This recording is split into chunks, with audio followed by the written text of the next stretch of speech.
Good morning, it is Mike Ferry and welcome to Mike Ferry TV. It is, of course, the week of June 10th through 16, and of course we are on the 10th week of explaining, selling, trying to get you to understand the Mike Ferry sales system. As you've heard me say now, 4 or 5 times? If you could get clear on the fact that you as a salesperson needs to have a solid foundation, a rock solid sales system to follow, and we are offering that sales system to you week after week. See, and I don't mean this to sound wrong, we're the only training and coaching company that offers a step-by-step system for listing and selling homes. And I'm so glad that you're paying attention and watching, but don't allow yourself to stray away from it, because this is what makes sales work. Remember, we're the only industry that always has 427 options, that none of them revolve around the actual process of listing and selling homes. You're getting that each week as we talk to you. So I wrote down some questions. Did you work on your listing presentation this last week? Did you upgrade at all? Did you record and watch your presentation? If you resisted this particular assignment, it means that you're choosing not to get better. See, we asked you, go ahead, watch your presentation, record it, listen to it, see yourself and how you present. And if you're not willing to do that, what you're telling yourself is you're willing to go out and talk to a seller, not at the highest level of professionalism and skill, and take your chances. Here's a question, how fair is that to the seller? So today's topic is pricing property. That's always a fun one, because as you know, in the market we have today in June of 2013, pricing is not the biggest issue. Getting it sold is not the biggest issue. The biggest issue is from the day that it sells to getting it closed is where a good agent like you makes all their money. The commissions are earned today from the day it sells to the time it closes. See, in the past, the last 5 or 6 years, the money was earned trying to get it priced right and trying to get it sold. That's not the case today. See, whereas for 6 years we had from A to C and how we got paid. I got it listed, how do I get it sold? You know, there's a 35-month supply of homes for sale in the US. How do I get them to pick mine? Today, it's from D to G, which is the hard part of the transaction, how to get it closed. But there are still pricing issues, because there are still going to be agents. Now watch carefully what I'm going to say next. In a really bad market, agents will overprice listings out of desperation. In a bad market, agents cut commissions out of desperation. In a really good market, like we have in most of the country today, agents cut commissions out of desperation. And they overprice properties because they don't have many listings, and out of desperation, they'll list it way, way overpriced. A week ago, Jeff and Fafi Moore, realty executives in Las Vegas, invited me to come into their office and in front of 50 people do a live listing presentation, which I did. We had a seller, myself, I made the presentation. Then we spent an hour and a half talking about it, critiquing it. Now here's what's interesting about what happened. The seller in this situation wanted $350,000 for their home. I was trying to list it between $280,000, $285,000 to maybe $295,000 max. The comps were all at $295,000. The seller, of course, said, well, this market's real hot, can't I get more than what it's worth?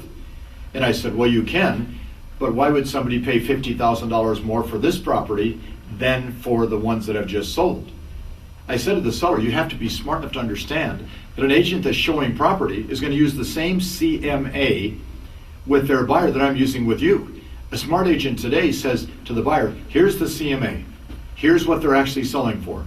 Let's base our offer based on that. They're not going to walk in and say, magically in the last week, properties have gone up $50,000. So what we know that if you're not a strong agent, and believe me, in this listing presentation I did for them, I was stronger than 90-year-old garlic. I mean, I hit every point on the head, and I got a contract signed, and the audience loved what I did. But if you're not strong, and you take it 20, 30, 40, 50,000 overpriced, 10, 15, 20% overpriced, you're in trouble again. So here's some thoughts on pricing property. Remember, you are technically not responsible for their price, the market is. Okay, now meaning, you're the messenger. Are they going to get mad at you when you say, I wanted it $295 when they want $350? Answer is yes. So as I said to this couple, if you're mad about the price, don't get mad at me. I'm only going to deliver to you what the market is doing. Get mad at your neighbors because they sold their homes for less than what you think they're worth. The market, you and your buyer, are going to figure out the price.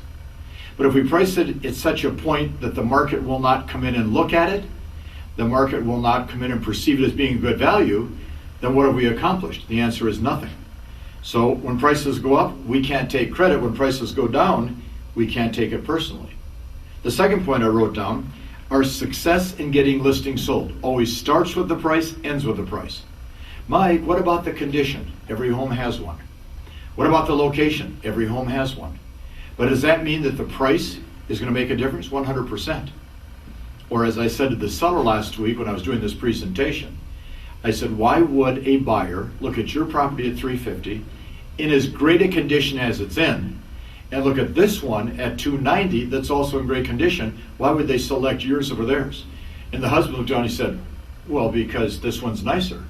Then I turned to the wife. What do you think about that? She nodded to her husband and said, that's wrong. Nobody's going to pay that price. Now think about that.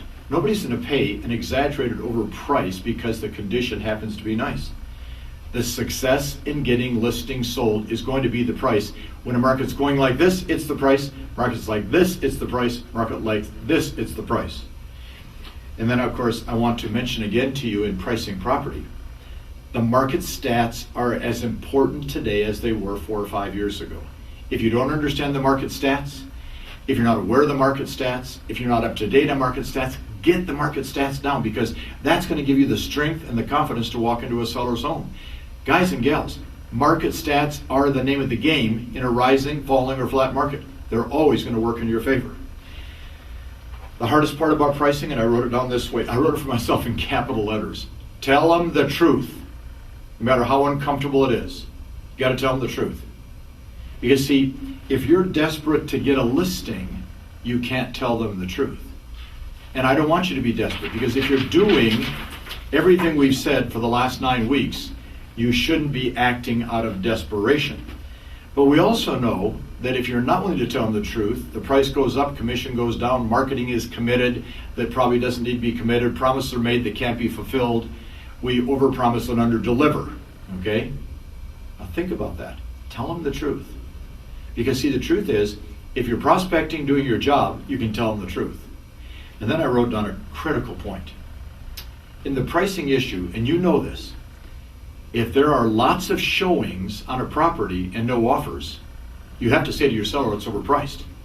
But you also know that if there are no showings, the property is overpriced. Anything we list today, and you know this for a fact, that is reasonably priced is going to have showings take place almost immediately. Anything we list today that even the not so smart agents recognize as being overpriced is not going to be shown.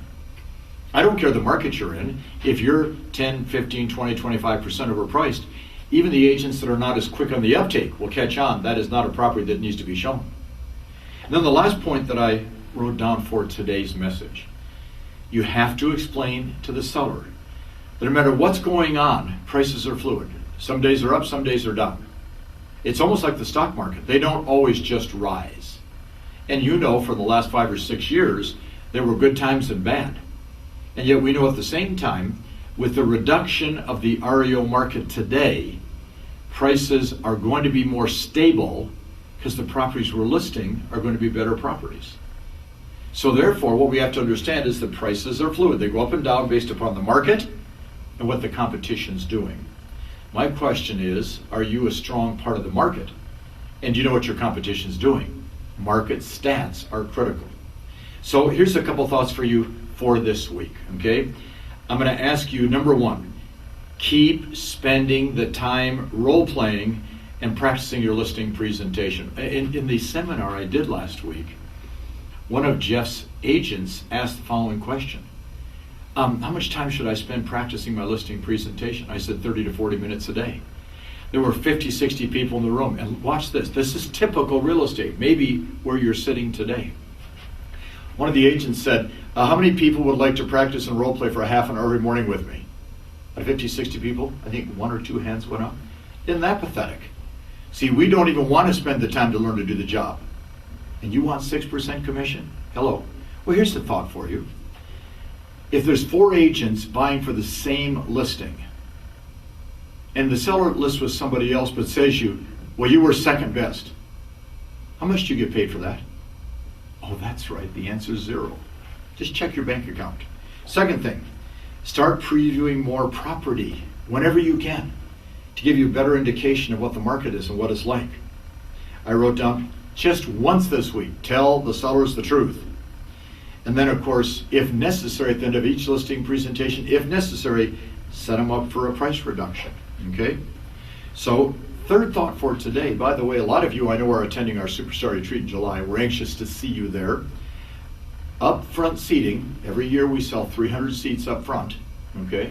It's like a concert. Watch, here's your rock star. No guitar, no long hair, no drugs, no singing, but we still have upfront seats.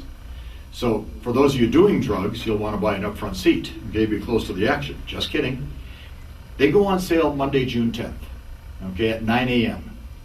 If you want an upfront seat and you're registered, you're going to be notified time and time again about this. Buy an upfront seat. So again, if you need help from Mike Ferry, mike.ferry@mikeferry.com. Remember, the schedule was the foundation of everything we do. And we told you in week 1, there's 3 parts to a superstar's day. First, the morning routine, the time you get up until noon. Early afternoon routine from 12 to 3, getting prepared. And of course, presentation time for the next 3 weeks. The next 3 hours. Now, next week, we'll talk about handling objections, which I know if you're good at your presentation, you won't get. But just in case you get some, we'll have some good thoughts next week. See you next week.